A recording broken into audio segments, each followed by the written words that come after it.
Attention, attention, j'ai pris le nez, je prends le nez, attention, j'ai pris le nez. Oh non, pardon. Papa, c'est quoi un logement? Le logement Eh bien, le logement, c'est un espace que l'on occupe pour dormir, manger, se laver, vivre, être en bonne santé, quoi. Comme un appartement, une maison, un abribus, une tente, une cave, une cabane de chantier, un immeuble abandonné, une cabine téléphonique, sous un pont, par terre. Ah bon? Une cabane de chantier, c'est un logement? C'est pas plutôt du mal logement? Eh bien, non, mon petit Stéphane. Meurs, bâtard! Tu as raison, mon petit Corentin, c'est bien du mal logement. Comme les locations dans les appartements vétustes, sales, où on peut attraper toutes sortes de maladies, et parfois même des cancers. Eh oui.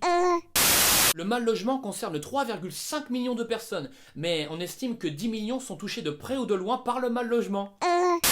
Les SDF ne comptent que 141 500 êtres humains. Donc tout va bien. Et on n'est pas obligé d'être SDF pour être mal logé. Certains dorment même dans des campings. Ils sont en vacances tout le temps? Et non, ils sont juste pauvres. Alors ils dorment parfois dans des bungalows à l'abandon par exemple. Et l'intérêt du camping, c'est qu'il n'y a pas de taxe d'habitation.